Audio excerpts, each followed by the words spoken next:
This is WMNF Tampa. This is True Talk coming up, and it's a pre-recorded show. Good morning and welcome to True Talk. This is your host, Samar, Jarrah, Ahmed, and I. We're going to be talking to Dr. Hanan Ashrawi, most prominent Palestinian, and she is a Palestinian leader, legislator, activist, scholar who served as a member of the leadership committee and official spokesperson of the Palestinian delegation to the Middle East peace process. She's the author of many books, articles, poems. She's also author of the book This Side of Peace, and I think I have read it in 1955. We are very honored, Dr. Hanan, to have you on True Talk. Good morning. Thank you. Good morning, Samar. It's good to talk to you. Yes, I've met you 2 times, but there were thousands of people in the States when you were there. I'm sure you're not going to remember me, but I read your book and I was very, very happy to get a signed copy. Probably 1995, not 55. Oh, did I say 55? Oh my God. Okay, I'm very happy that you corrected that because I was not born That's yet. all right. Okay, so Dr. Hanan, I know we're we're laughing about our ages, but women can't help that. But really, it's an interesting moment in the history of the struggle of the Palestinian people. Yesterday there was a ceasefire. Could we start with the ceasefire and how did it come about? Because I was reading several articles, but maybe one that attracted my attention was the one by Haaretz, and it said that Netanyahu kind of surrendered to Biden. Could you tell us what went behind the scenes? I really don't think he surrendered to Biden. I think he realized that he can't get anywhere by continuing this brutal onslaught on a captive people, death and destruction raining from the skies and the sea and the land. And I think Biden gave him quite a bit of time in order to pursue these policies. Biden, it's very unfortunate that they prevented even a statement from coming out from the Security Council 3 times, and the 4th time they actually also prevented any resolution. So it's very unfortunate that this is happening. But I think at one point, American public opinion, people within the Democratic Party even, the thousands and hundreds of thousands of people who came out in protest in support of Palestinian rights and condemning Israeli brutality and violence, I think that made a difference. And Biden was reportedly told him that if you continue, I'm facing opposition from my own party. Notice what happened with the $735 million worth of munitions and precision weaponry, so to speak, that were to be signed over in the midst of this horrific Israeli onslaught on the Palestinian people. And the response from many Democratic congressmen and women was quite clear and quite decisive. No. You cannot do that. You cannot embolden the aggressor. You cannot support the killing of Palestinian men, women, and children. And it was stopped, I guess, but at least for the time being anyway. So the relationship between this administration and Netanyahu's extreme right-wing, racist, populist government is not a comfortable one. Even though we know that Biden is pro-Israeli and we know that he has supported Israel and its extreme government, and knowing that Netanyahu sort of created an alliance with Trump and interfered in American politics in favor of the Republican Party and adopted the most extreme positions when it came to domestic American politics and to Trumpism. And he joined forces with people like Orban and Bolsonaro and Trump to create this xenophobic racist system. So now Biden is telling him things are changing, and I hope that Biden and Harris realize that things are changing. Yes, go ahead. No, the thing is, this is a very huge topic. I know. But the ceasefire is not a ceasefire, so to speak. It's a misleading term, because it's not a war, and these are not two armies fighting. This is a situation of absolute asymmetry, where you have occupier and occupied, where you have the strongest army in the region, fully equipped and financed by American funding and American know-how, using the latest technology, including F-16s, F-35s, helicopter gunships, as well as shelling by land using these new tanks, and of course by sea. A captive population that has nowhere to go and nowhere to hide, no shelters, no sirens, air raid sirens, nothing. And getting away with it literally by saying they are defending themselves, that the occupier and the aggressor is in a state of self-defense against its own victim. Unfortunately, many people believed this, not believed, but adopted this distorted version and kept repeating the refrain, Israel has the right to defend itself. Against whom? What defense? It's the women and children that they killed that had no defense. It's all these residential buildings, apartment buildings that were destroyed with whole families inside them. They had no self-defense. This is absolutely horrific, and in many ways it's unconscionable that people would accept this type of language or this distorted version from people like Netanyahu and his ilk, who are known to manufacture reality and distort the narrative.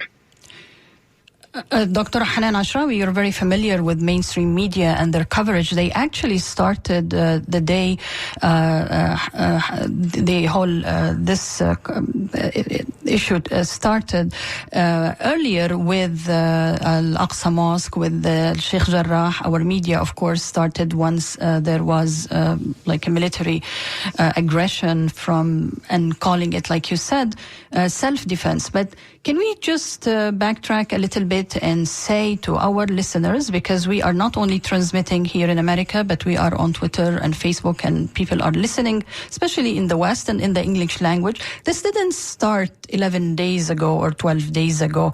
There was something going on in Jerusalem, and Jerusalem has a very special place, not only in the heart of Palestinians, but also the rest of the world. Could you address what was going on that we believe led to the Palestinians taking action? Yeah, well, if you want to start at the beginning, we can go back to 1948. No, I want. No. I know, I'm just being facetious. Okay, I know.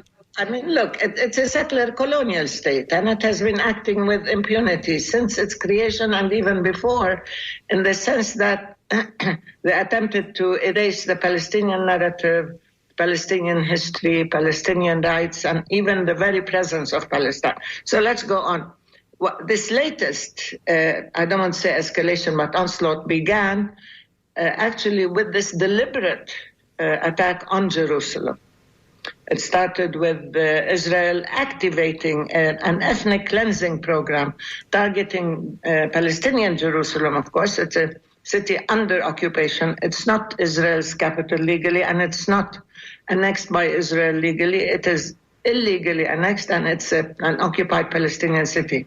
Anyway, they had a full program of ethnic cleansing targeting specific areas in and around Jerusalem.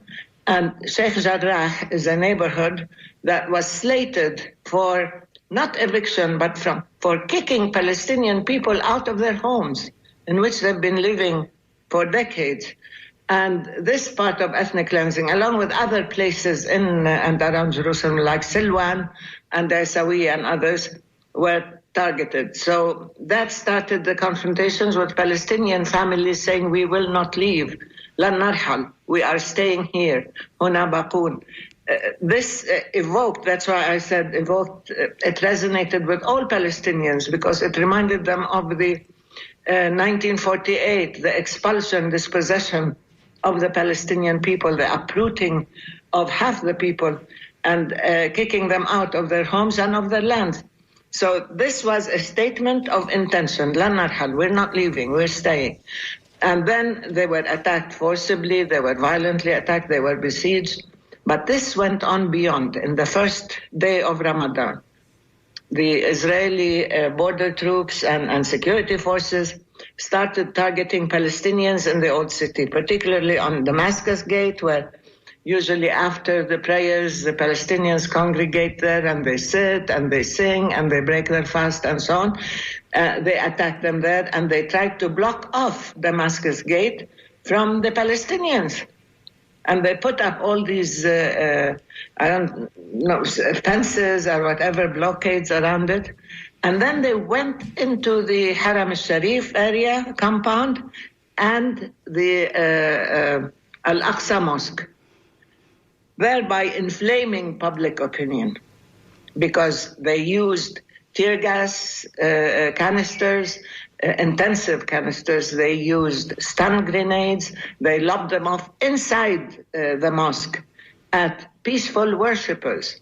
And they followed people around the compound, and they beat them up and they kicked them out and they arrested many and they wounded many. So that was a real call by Palestinians that you cannot do this. This is not acceptable. It provoked people beyond endurance. They even attacked the Easter procession of people going to the church on Easter. And they wouldn't let them get into the church. And that made the Holy Sepulchre Church. And that again inflamed public opinion that you are targeting our city. You are carrying out ethnic cleansing. You are trying to eradicate our right to our own heritage and culture, freedom of worship, our own, daily life there in our neighborhoods. So, and that made many of the resistance groups quite inflamed. They told them, and they warned Israel time and time, hands off Jerusalem. They said, stop targeting Al-Aqsa. Hands off Sheikh Jarrah. Do not carry out ethnic cleansing in Jerusalem. Not only didn't they listen, they escalated. Mm-hmm. And therefore, Hamas and other groups, it's not just Hamas, and I hate to say just Hamas because that's exactly what Netanyahu wants. Just use Hamas, label Hamas as a terrorist extremist organization, say that it's a battle between Hamas and Israel, not it is an aggression by Israel on a captive Palestinian population. And that started the military aspect of it. Now, Israel had thought all along that they can get away with anything because they're used to it. There is no accountability by the international community. The U.S. is not only in collusion, is in full support and provides Israel with cover. The Europeans are quite feeble and their responses are always verbal. And on the contrary, people adopted the spin and the propaganda of Israel as to self-defense and so on, and continued. And so now, with what's happening, with the fact that there was this ruthless, relentless bombing and shelling of people, beginning, of course, with residential places, and they even bombed places that offered medical services and health against the pandemic, against COVID-19, because you've seen the pandemic is on the rampage in Gaza. They don't have vaccines. They don't have even enough medical facilities, having lived under blockade and a siege for 14 years, unable to get things in or out. Israel controls everything. And yet now they started demolishing people's homes. They blew up homes. They blew up the four major high-rise buildings, and then they started bombing and shelling individual homes and smaller residential buildings, blowing up the lives of people, along with destroying and killing whole families. In one place, you had 12 family members killed. You had 22. It was incredible. And so the fact that Israel always got away with this, in a sense, led it to think that they can continue. In 2014, they killed thousands of Palestinians, eradicated 91 families from the population register, and they thought they could do the same. But when the fighter groups responded with shelling, using these homemade rockets into Israel, Israel sort of felt that this was not done. You cannot hold me, you cannot give me a dose of my own medicine.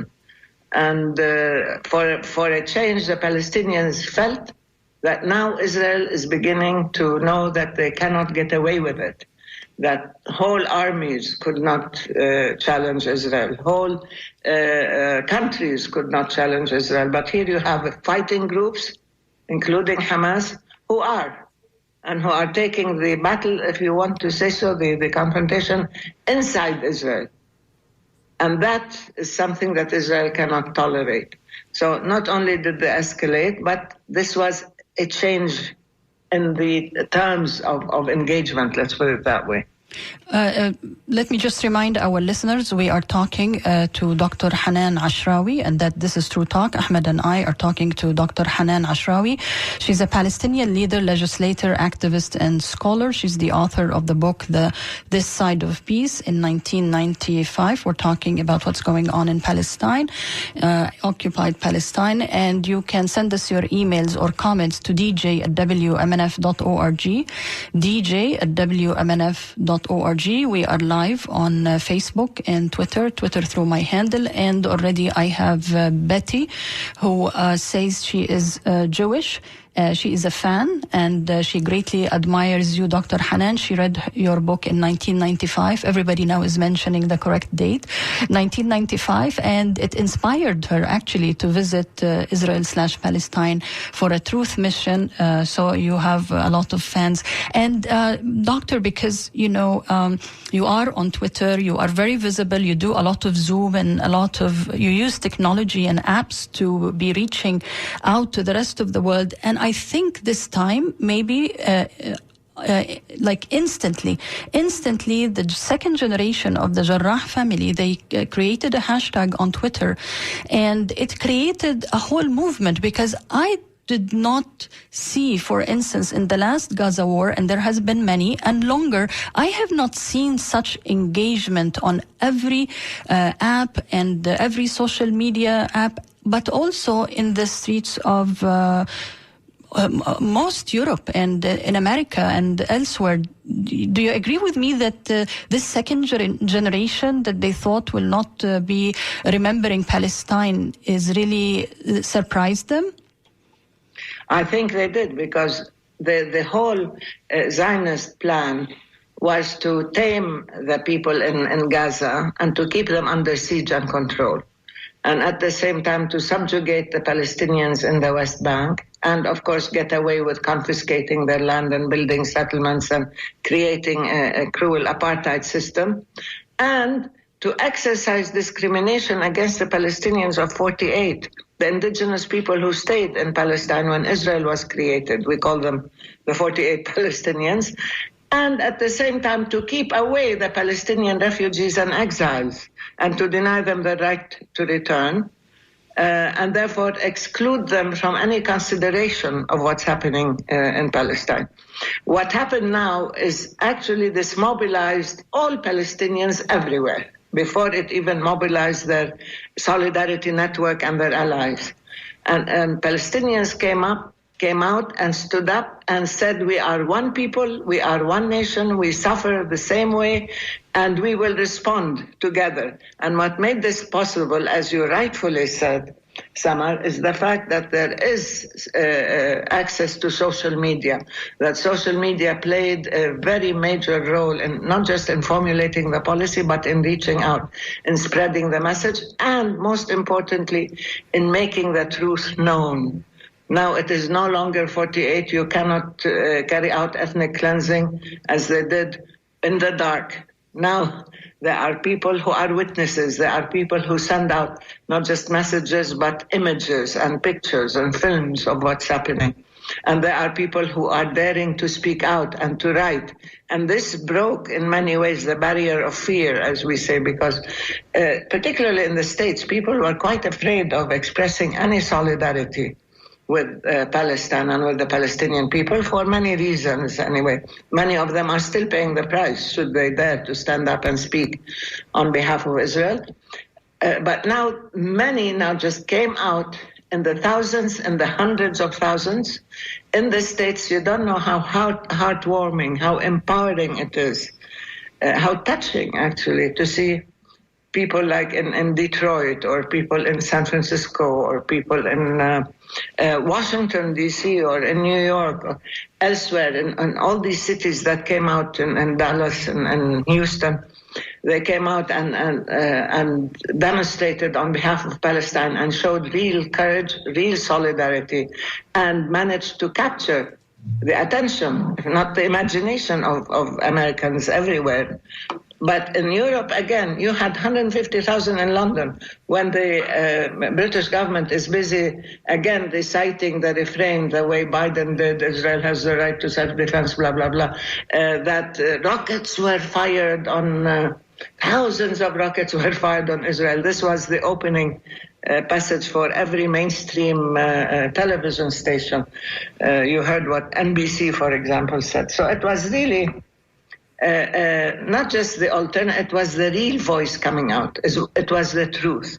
It was the honest truth that is not doctored, that is not manipulated, that is reaching people directly in real time. They were reaching them live. People were living the explosions. They were seeing people under the rubble and how the Gaza civil defense and the medical services did not even have the equipment to rescue people from under the rubble. As you know, they could hear voices, but there was no way, or people asking for help, or even with their phones under the destroyed, a 4-story building fell on them.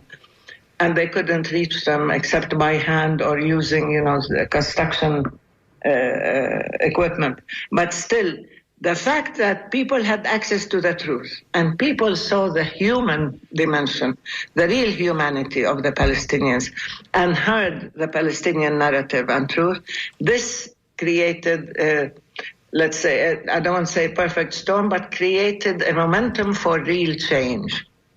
And that was essential. So yes, Samar, you also and many others who came out and who spoke out and who spread the word and passed the message, and this network of people, particularly when you have your own allies in organized justice people like Black Lives Matter, like LGBTQ, like people, all indigenous peoples, even in academic and intellectual circles, as well as in grassroots organizations. This made a difference. Because suddenly you're not isolated. Suddenly you're not being targeted individually. Suddenly you're part of a community that has the courage to speak out and that has access to the truth.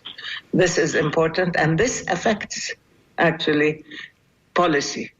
Mm-hmm. Because the congressmen and women who used to get away with this blind support for Israel, like Elliot Engels, remember?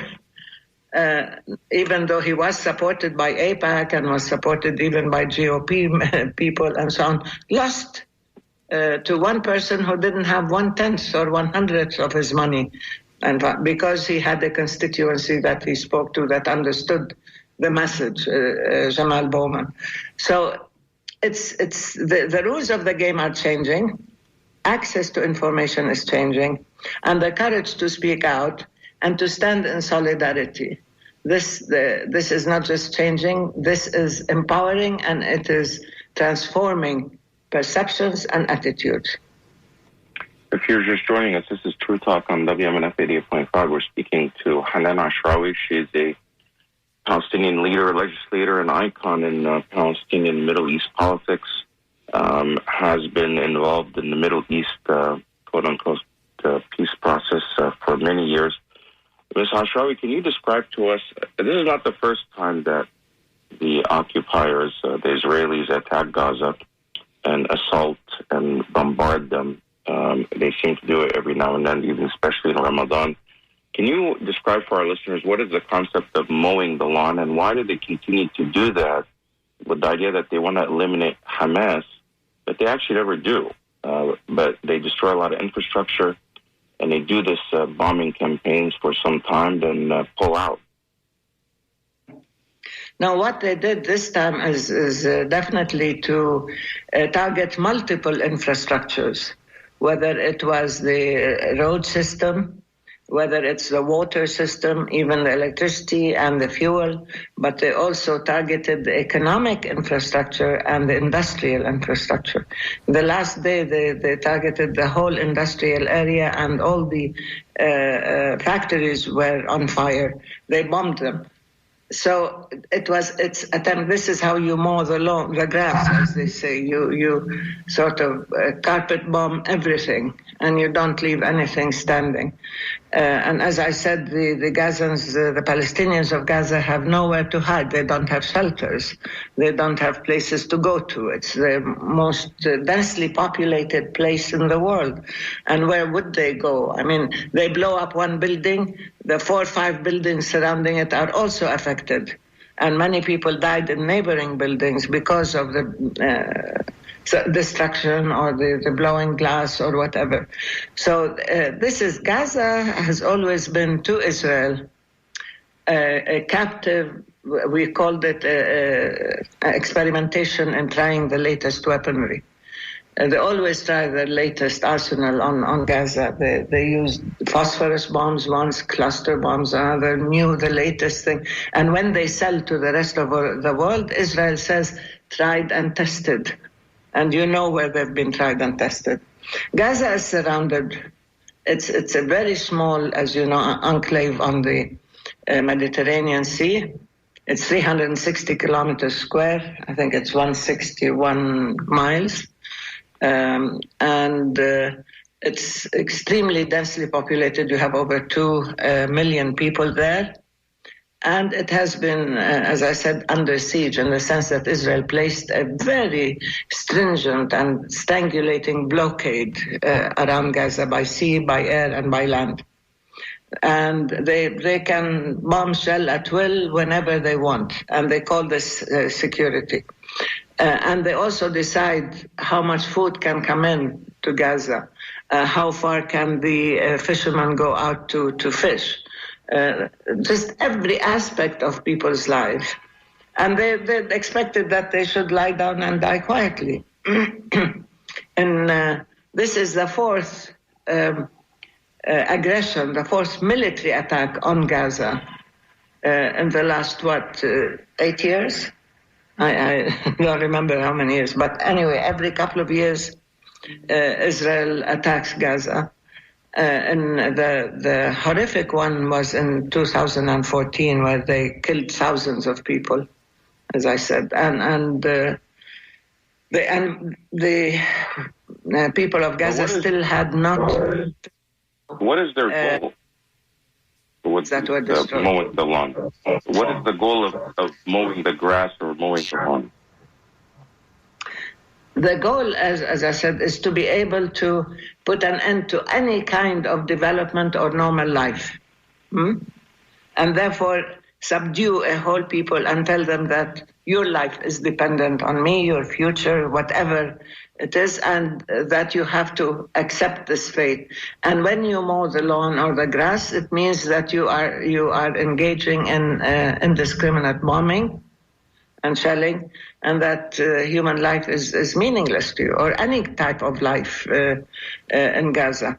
That Israel has been doing because it felt that it can get away, and because in Gaza they did not want to get rid of Hamas, as they say. They want Hamas to stay there, but they want to tame Hamas. They want to keep it busy. They want to keep whatever authority there is in Gaza busy trying to survive, busy trying to rebuild, busy not resisting, but attempting to maintain the minimal level of a normal life.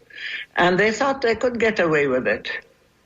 And the thing is that they didn't. The last time, with all this horrific shelling and bombing and destruction, people came, the international community said, we have to rebuild Gaza, let's rebuild Gaza, and so on. And they started doing, and Gaza has not been rebuilt completely yet. So they were bombing the already bombed areas.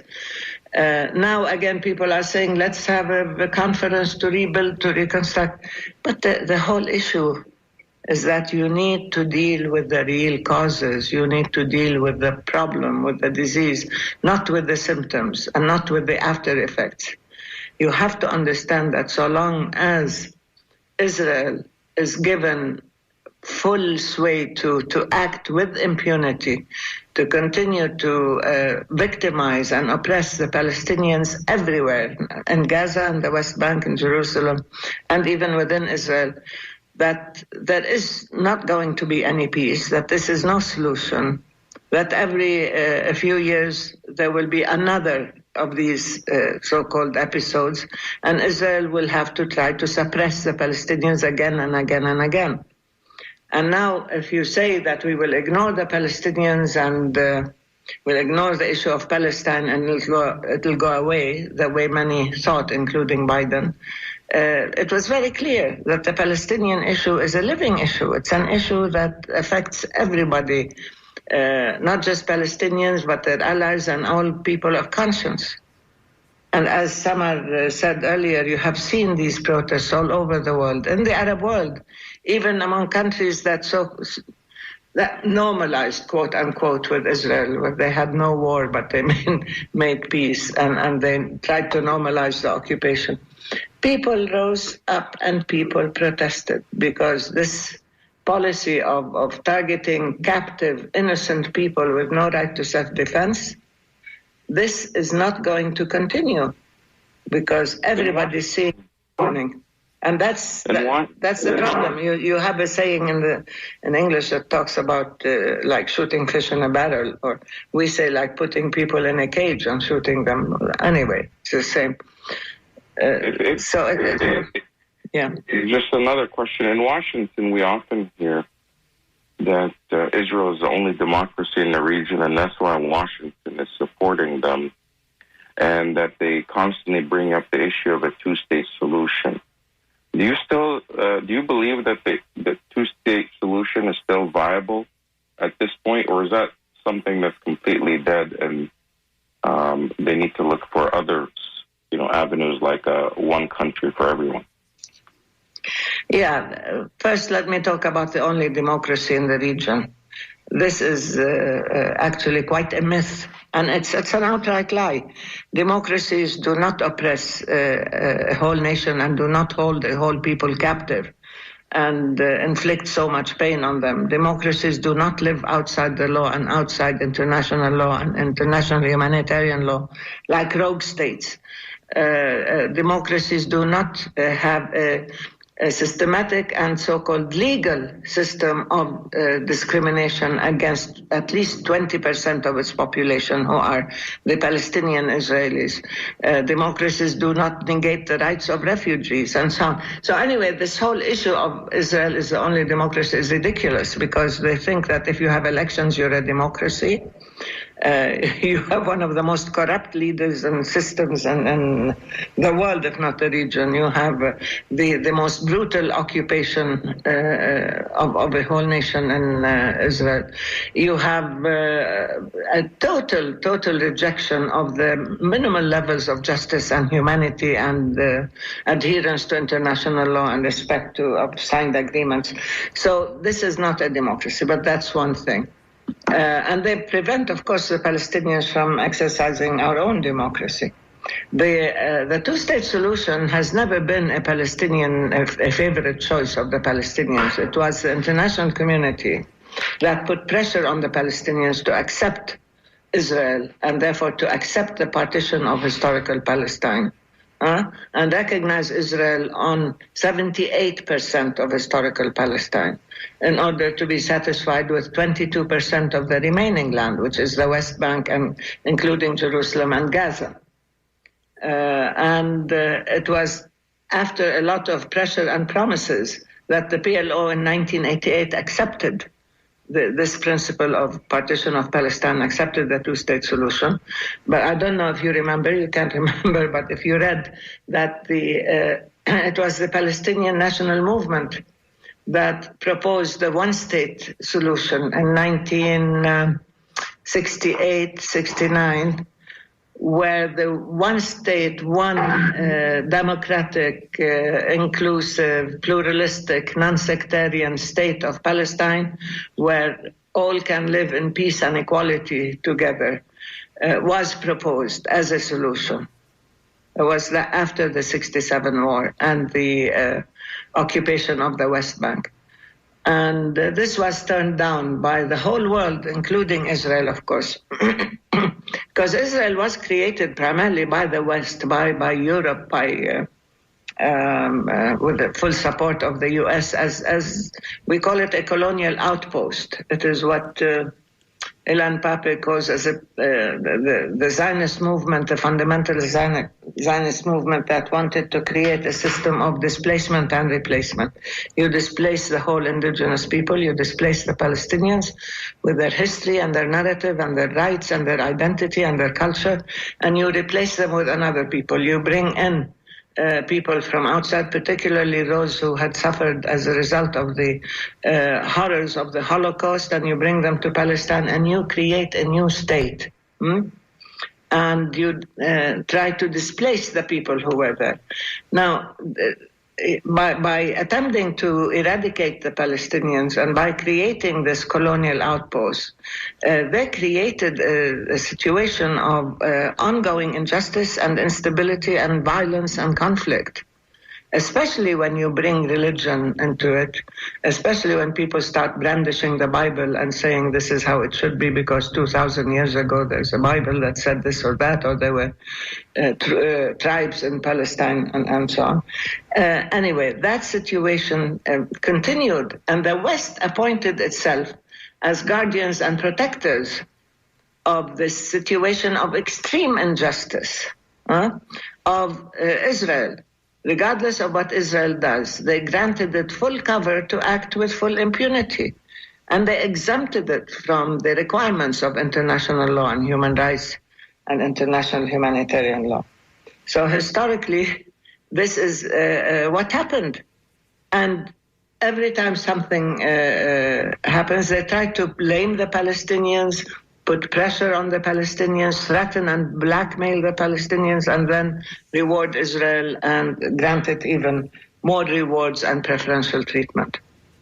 And that is an ongoing situation now. So when we talk about the Nakba or the catastrophe or what befell the Palestinians, it is not a one-time incident. It's a process. It's a continuum. It is ongoing.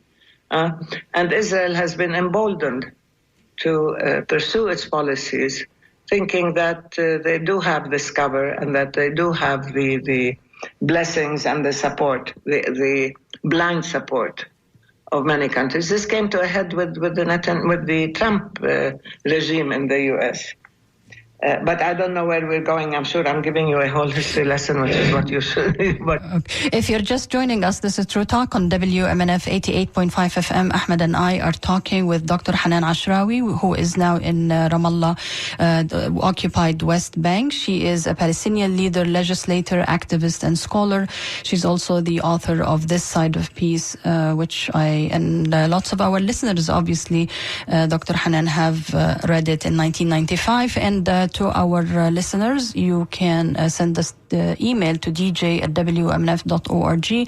I have Pat, who says she is a Christian and she went to the Holy Land twice, once during Christmas, once during Easter, and she saw and witnessed the racist effects of on Palestinian Christians and Muslims alike. Like people assume, Dr. Hanan, and you are Christian yourself, that this is like a Jewish Muslim issue, which is totally not, because here is Pat saying as a Christian she felt the discrimination, and she's asking, which is a good question, why the Palestinians are not talking about Resolution 194 and which maintained that Jerusalem would be an international city under the nation's supervision. She's, as a Christian, she considers Jerusalem is also her city. Yeah. Well, Resolution 181 actually is the partition of Palestine, which gave Israel, or the new state to be created, Israel, 55% of the land of historical Palestine, and gave the Palestinians 54% and gave the Palestinians 44%, and 1%, which is Jerusalem and its environment, was described as corpus separatum, which included East and West Jerusalem under international protection or supervision. And Resolution 194 is a resolution that granted the Palestinian refugees the right to return to their lands and to their homes from which they were expelled in 1948. And Israel was actually admitted to the UN conditionally, on condition that it allowed the Palestinian refugees to return to their homes at the earliest possible time. And Israel refused. And so I still think that Israel's admission to the UN should not be seen as legal, since they did not fulfill the terms or the requirements of its admission. But that's another issue. No Palestinian has dropped 194. The Palestinian refugees' right of return is an inalienable right. It is enshrined in UN resolutions and international law. The first right of any refugee anywhere in the world is the right to return. And then if you want to discuss whether they want compensation and so on, but repatriation is the most important thing. Return to their own homes and lands. And as we said, Palestinian people still carry their own keys. That's why the picture, the image of a key has become a symbol of the Palestinian right of return, because when they left it, or when they were expelled, or when they were kicked out, they took their keys to their homes with them. And it remained as such, as a symbol of the yearning to return and of their commitment to their lands and to their property and to their homes. It's true. Now, in Palestine, historically, we've always been a pluralistic country. We've always had Muslims, Christians, and Jews. Historically, Palestine was between 60-70% Muslim, about 20-30% Christian, and less than 10% Jewish. But then after the Holocaust, of course, with the Jewish refugees coming to Palestine, seeking protection and refuge, and of course being aided by the British, the number of the population increased, of the Jewish population, but it was always a minority, the smallest minority. Palestine is a place where cultures meet, where all three religions are sacred and important. It is the most sacred place for Christians, by the way. And I still don't think that, being of a certain faith or holding a place to be sacred to you means that you have the right to impose sovereignty on it. This religious absolutist arguments to me do not work. I think there are people there who have the right to self-determination, who have the right to sovereignty, and therefore they should exercise this right regardless of the religious value of the place. Now, it's always been a tolerant place, an inclusive place. It's only when there was the Zionist movement emerged that tried to create an exclusivist and exclusionary system of this is a land for the Jews only, and to exclude the Palestinians, whether they're Christian or Muslim, or atheist for that matter. This is where the real conflict began, with Zionism as an exclusivist religion, and then ending up with this nation-state law where they said that only Jews have the right to self-determination in Palestine, or they called it Eretz Yisrael. This is where you have real discrimination and exclusivity. But to us, no, it should be a place open and tolerant and respectful of people's right to worship and to practice their religion freely, which we don't have because Jerusalem is closed off to Palestinians who do not have Jerusalem IDs. But to just finish your question, no, the right of return is a crucial right, and nobody has the right to abandon it or to treat Palestinian refugees differently from any other refugees in the world.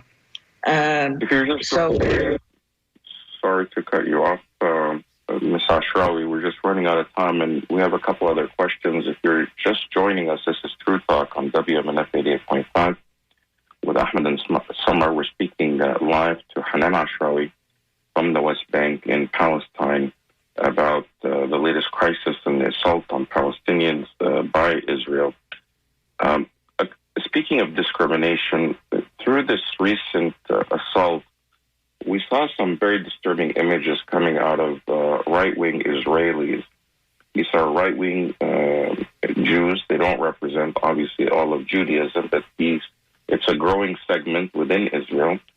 One, mobbing a car, which they believe the driver was Palestinian, and it was just like barbaric. They attacked the car, pulled him out, beat him almost to death, and their reaction afterwards, all happening on live television, without any regret, without any shame, just full of hatred. The other image that we saw is there were some trees burning on the holy sanctuary for Muslims, the Temple Mount, and there were, these right-wing Israelis from the right-wing Jewish segment of the population jumping up and down, dancing and celebrating and chanting a certain genocidal song that they were chanting. We often see and hear in the West, especially from politicians, that somehow the Palestinians are the ones that are taught to hate Jews and Judaism, and the Israelis are surrounded by all these Arabs that hate them. But these images tell a different story. Has it always been like this? Is it just now that we're seeing these images because of social media? Or is the Israeli population, are they becoming more and more right-wing and extreme in their xenophobia and Islamophobia and Arab phobia against the Palestinian population? Yes, there has been a gradual shift to the right and to the more extreme right and to the more racist and violent right in Israel, so long as Netanyahu and his coalition were in power. But it's been taking place even longer. You see, when you have so much power and when you raise your children to think that there are other people who are inferior to you, or that they have no rights, or when you dehumanize and even demonize the people that you're oppressing, when you claim to yourself preferential treatment and exceptionalism as somebody who has more value, whose lives have more value, gradually with the extreme religious institution becoming more and more Zionist, because many of them were non-Zionists, because they didn't want a Jewish state or an Israeli state, but the more extreme Zionist religious elements, along with elements like the Kahanists, like Lahava and others, who believe that it is perfectly legitimate to kill a Palestinian, as they go around saying death to the Arabs freely. And because of the increasing also the settler population, the colonizers who come to the West Bank and who set up settlements with the full support of the Israeli government and with full Israeli services and protected and supported by the Israeli army, they feel that they can, again, inflict violence on anybody and act with full impunity and get away with it. So that has increased this right-wing shift within the body politic of Israel. If you look at public opinion polls, you will see that increasingly the younger generations, one after the other, is more racist than the one before it. And they feel that Palestinians, when in public opinion polls, they say that Palestinians are not equal human beings, they don't deserve equal treatment, and so on. And they say it openly. And people like organizations like Lahava were used by Netanyahu, and he really stoked the flames of racism and extremism and violence in order to win and in order to fight the, let's say, moderates, if there are any, or middle-of-the-road liberals or whatever. There aren't many left in Israel. But in order to oppose or fight his opposition and win elections. And that's why he even got them in into the Knesset, into the Israeli parliament. The descendants of the of Kahana and the Kach party that was described by law as being a terrorist organization. And even the U.S. called it a terrorist organization, but now it's in the Knesset. So there you go. You have that, and it's increasing. When you have so much power, when you have so much license to do what you want, when you can really devalue the rights and lives of others, and when you have so much power to do whatever you want, this distorts your own internal dynamic. This distorts your own legal and moral system, which is what happened in Israel. And there are those who are really consciously trying to oppose this kind of distortion, and they are not that successful anyway, because the whole system now is skewed, is geared towards strengthening these people and using them as instruments of their own power. And of course they were in agreement with the right-wing evangelicals in the States, and with the fundamentalist Jewish movement and so on. And with, of course, the fascist systems around the world, whether it's in Hungary or in Brazil or whatever. Actually, Dr. Hanan, I'm sorry, I'm rushing your answers because we have like 5 minutes, and I have so many people sending emails, asking so many questions, and I know it's going to take a lot of time to answer them. But I just want to remind our listeners they can send the question to DJ at WMNF, and they're listening to True Talk. We're talking to Dr. Hanan Ashrawi, most prominent Palestinian. She lives in the occupied West Bank.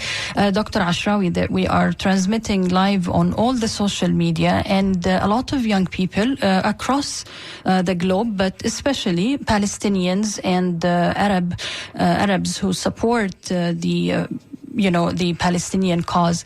What is the next step for them? They have been extremely active on social media, but I don't think that's enough. We are facing a propaganda battle, myth busting battle. Can you please tell them in like a nutshell, what is it? What's the way forward now? Yeah, if I can. I mean, there's a lot that can be done. But, of course, speaking truth to power, of course, bearing witness, of course, making the truth known, making the facts known, and being active on social media. These are extremely important. I wouldn't at all stop this, but you have to keep informed. You have to know what's happening all the time. You have to expose the truth, and you have to debunk the myths and the lies. This is very, very important. But networking with our own friends and allies, this is very important, because Palestine has become part of the conversation. We are part of the global rights conversation, the conversation of humanity and of justice. So naturalize and normalize the issue of Palestine within its proper context in the West. And of course you have to use this to challenge your representatives, to challenge the decisions that they take pertaining to the Palestinians, thinking they have license to do that when their own constituency does not hold them accountable or question them on that. And now I'm seeing there is a greater movement on that. Organization is absolutely crucial. And this global linkage also has more collective empowerment. And the issue of proposing legislation, this issue of working as also lobbying everywhere, and writing on social media and even mainstream media is also important, and protecting people who feel vulnerable or who are being punished for speaking the truth. It's significant now, this young journalist at AP who has been kicked out of her job because she was a member of Students for Justice in Palestine when she was in university.